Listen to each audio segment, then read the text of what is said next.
O evangelho não é uma religião. Jesus, ele é um relacionamento. Nós decidimos nos relacionar com ele. Por isso que todo relacionamento requer amor.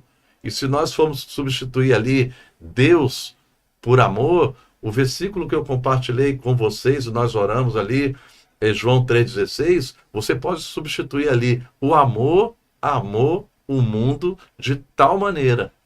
É amor. Então, a essência para a obediência não mudou. Era e continua sendo o amor. Então, para os jovens de hoje que queiram, né, seguir o evangelho, esse relacionamento com Cristo, primeiro vai ter que ter uma obediência em amor. E filtro, para poder filtrar as coisas desse mundo e de retirar somente aquilo que edifica a sua vida. Caso contrário, né, são muitas sujeiras, né, muito lixo que entra através da tela. Seja ela um celular, seja um tablet, seja um notebook, seja uma TV, entra por todos os lados. Então, o filtro vai fazer a diferença, né, e continuar com a perseverança. Precisamos ainda perseverar para que nossos jovens perseverem e não desistam. Perfeito, então. Pastor, eu quero então tentar agora separar essa primeira parte do tema e a gente tentar começar a funilar um pouquinho daquilo que nós, porque congregamos, somos irmãos também da mesma igreja Sim. hoje, né? Tenho você também como pastor sobre minha vida, temos também um pastor sobre nossa Nossas vida, vidas e a graça de Deus é tão grande que o nosso pastor tem pastores sobre a vida dele. Isso é uma graça que a gente vive dentro da Convenção Batista Nacional hoje. É verdade. Só que nós andamos há alguns anos e você tem o privilégio de andar desde o início com algo que a gente chama de discipulado. Correto. Né? Então, nessa segunda etapa do tema, eu quero tentar trazer um pouco daquilo que é a maneira que você tem levado para a tua igreja hoje, sobre a congregação que você pastoreia hoje, Sim. o que você também aprendeu durante esses anos, e também então trabalhar com a gente um pouco, porque é a maneira que você tem trabalhado hoje, a maneira que você aprendeu também nesses últimos anos, né? Sim. Porque a gente tem vivenciado, hoje tem começado a colher frutos de um trabalho que o quê? 4, 5 anos? Há 6 anos já. Há 6 anos foi anos. começado a trabalhar. Aí na pandemia ali, antes, um ano antes da pandemia, conhecemos, né, ali o trabalho do discipulado. Então, gostaria muito que tu trouxesse para nós um pouco o que foi apresentado a vocês de início. Foi algo diferente para ti? Te gerou conforto no primeiro momento? Ou algum desconforto? Hoje nós vemos o resultado. Sim. É bênção. Cuidar de pessoas é bênção. Exige entrega e sacrifício. Eu lembro que agora há pouco tu falaste que cuidar de pessoas é pastorear também. Sim. Tá? Então, traz para nós um pouco assim, como que foi apresentado para ti, para o outro grupo também dos irmãos, que foi a primeira turma, onde o pastor Juliano trouxe para vocês essa questão do discipulado. Por favor. Nós conhecemos o discipulado e ali, na verdade, o pastor Juliano, né, conheceu através do pastor Elcimar e a irmã Elaine, no ano de 2018, ou 19, agora me fugiu para precisar, 18 e 19, mas foi antes da pandemia, nós começamos, através de videoaulas ali, ter acesso a essa ferramenta, ao discipulado. Né? E ali nós começamos um grupo, né? O pastor Juliano formou o primeiro grupo, que ele chama, né? Esse primeiro grupo, que é o pastor e a Giselda, sua esposa, eu e a Cláudia, o Douglas e a Dara, o Anderson e a Sara e a irmã Angelita. Então, esses 9 ali, nós iniciamos. E aprove o Senhor que, quando foi a convenção, agora lança as igrejas faróis, que são as pioneiras na Convenção Batista Nacional, em termos de Brasil, nós, Tramandaí, a igreja de Tramandaí, né, pela graça do Senhor, foi escolhida como uma dessas igrejas. E ali, de lá para cá, começamos a nos aprofundar mais acerca do que é o discipulado, né? Então, o que é o discipulado? Discipulado nada mais é do que vida na vida. Discipulado está lá em Mateus 28, né? Que fala sobre a grande comissão do ide e fazer discípulos em todas as nações. Isso, Fabiano, não é novidade para o cristão, é palavra de Deus. Só que discipulado é a palavra aplicada. E agora nós estamos vivendo a palavra de Deus aplicada em nossas vidas, como o ferro que afia o ferro, a prestação de conta, a vulnerabilidade. Então, isso tudo já está na palavra, o que nós não aplicávamos na nossa vida. E de lá para cá, nós estamos aplicando, né? Estudando, aplicando, e agora replicando, e agora o crescimento, e você pode ver que hoje já estamos ali, aqui Tramandaí, já está na quarta, na terceira multiplicação, alguns grupos na quarta multiplicação. Por quê? Porque é a palavra de Deus sendo aplicada.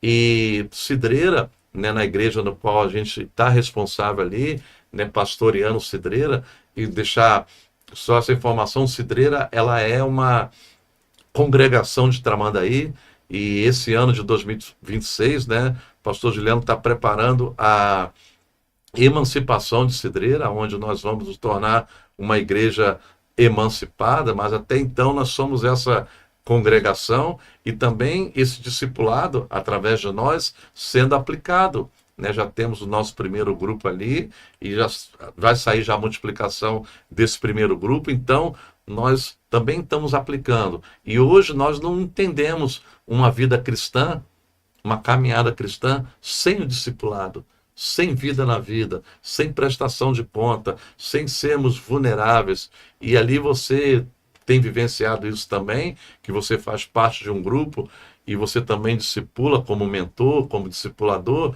você vê que gera vida em ambos os lados, tanto para aquele que discipula ou para aquele que é discipulado. Então é vida na vida, é o ferro que afia o ferro. Então é Deus trabalhando na vida da igreja.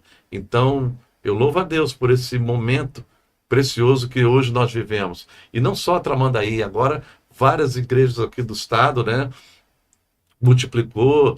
Então também está vivendo o discipulado. A convenção aqui do Rio Grande do Sul está vivendo esse discipulado. Várias igrejas no Brasil vivendo também esse discipulado.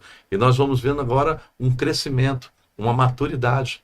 E o discipulado ele traz consigo um crescimento espiritual.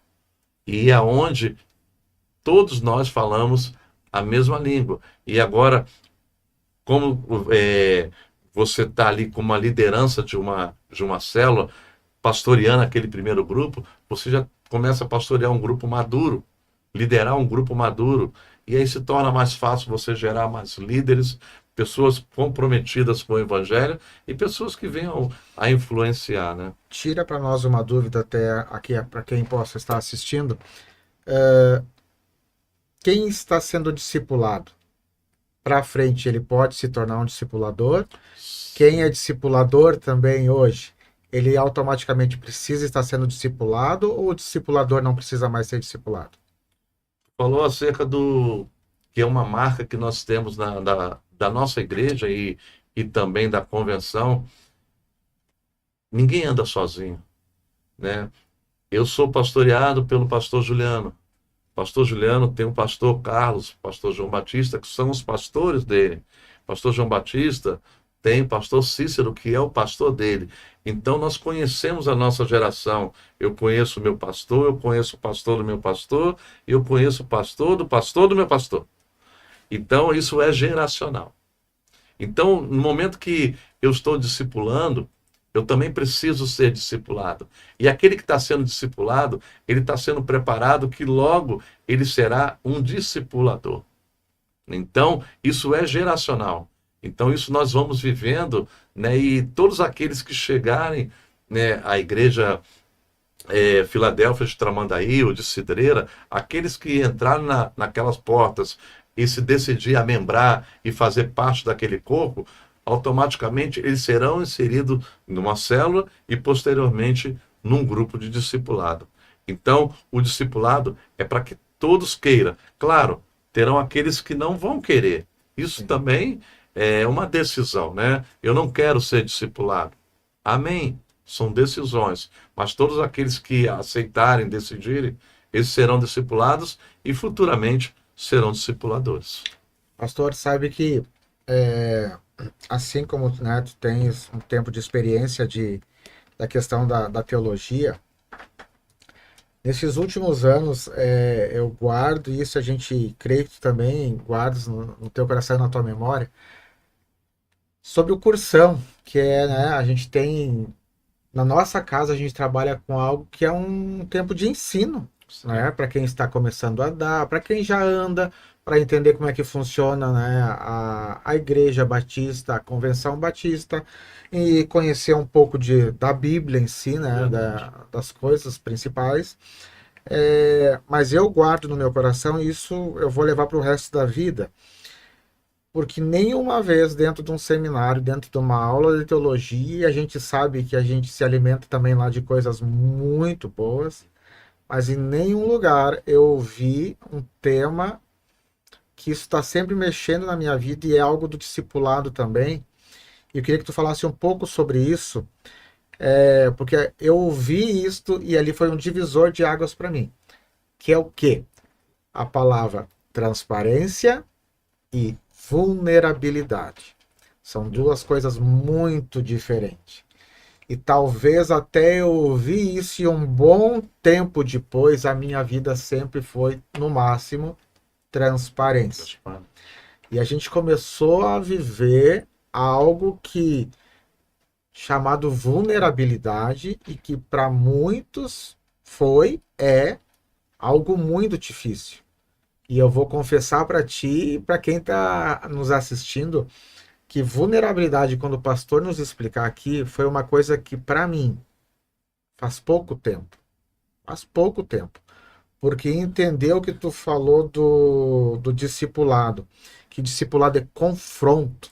Confronto, é vida na vida. Ferro afiando ferro, é a vida na vida. Né? É você poder olhar para mim e saber assim, Fabiano, abre teu coração e eu poder chegar para ti de uma maneira mais que transparente e colocar as dificuldades que talvez eu esconda e guarde há muitos anos. Pastor Marcos, transparência e vulnerabilidade é algo que nós estamos vivendo hoje no discipulado e nos ensinamentos que temos. Por favor, nos traz um pouco de luz sobre essas duas palavras. Transparência e vulnerabilidade. Vou trazer um exemplo bem prático, né, para que também quem está em casa possa assimilar isso, né? Não vai precisar desenhar, mas mostrando fica mais lúdico, né? Pegando a Bíblia, Fabiano. Antigo e Novo Testamento. Tá? Se pegarmos ali de Gênesis a Malaquias, todo o Antigo Testamento, e depois pegarmos de Mateus até Apocalipse. Transparência é quando eu abro a minha vida até Malaquias. Fabiano, eu vou abrir minha vida como minha vida fosse a palavra de Deus, a Bíblia. Então vou abrir somente o Antigo Testamento para você. Aí você vai perguntar, mas pastor, e o Novo Testamento? Eu não posso saber? Aí eu falei, Fabiano, isso aí é pessoal. Isso é coisa minha com Deus. Isso é transparência. Eu abro a minha vida até onde eu quero. Eu coloco um limite para abrir o meu coração.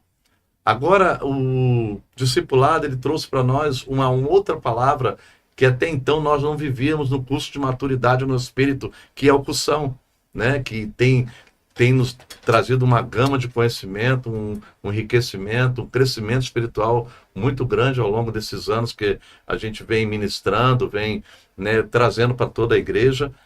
Aí a vulnerabilidade, ela vem com a vida na vida, com o discipulado. O que é vulnerabilidade?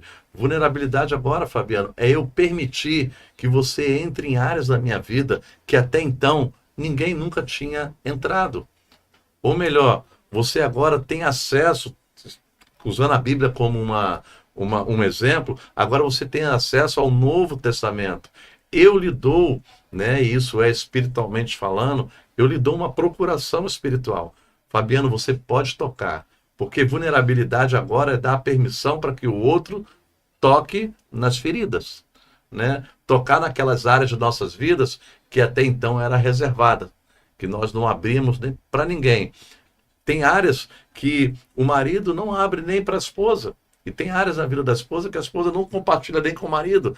E aí qual é sempre a desculpa? Não, Deus sabe. Claro, Deus sabe. Deus, a palavra diz que o Espírito sonda os nossos corações. Claro que ele sabe o que está naquele quartinho da bagunça. Só que naquele quartinho da bagunça ninguém entra. Porque eu não dou chave, não dou cópia para ninguém. Vulnerabilidade é quando eu tiro uma cópia da chave daquele quartinho da bagunça e falo, Fabiano, tá aqui, você tem acesso. Me ajuda a limpar. Eu preciso fazer uma faxina. Isso é vulnerabilidade.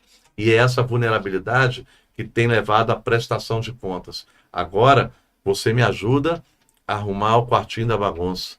E agora, você vai me perguntar, e aquele quartinho, como é que tá? Manteve ele arrumado? Não, estou me esforçando. Dá uma olhadinha lá para ver. Você entra, ó, tá criando uma poeira aqui, uma sujeira. Dá uma varridinha aqui. Isso é prestação de conta. Até o ponto que aquela área vai estar vencida, aquela área vai estar curada. E isso é o crescimento espiritual. Então, transparência é com limite. Vulnerabilidade é sem limite. Mas aí entra a palavra que está lá no livro de Tiago, que diz que quando confessamos a Deus, nós somos perdoados. Mas quando nós confessamos a um irmão, a cura. Então aí é a cura. Então nós precisamos, né, sermos curados em algumas áreas das nossas vidas que ainda ninguém teve acesso. E aí o discipulado, claro, tudo isso dentro de um ambiente de confiabilidade. Se não houver confiança e sigilo, tudo isso vai por água abaixo.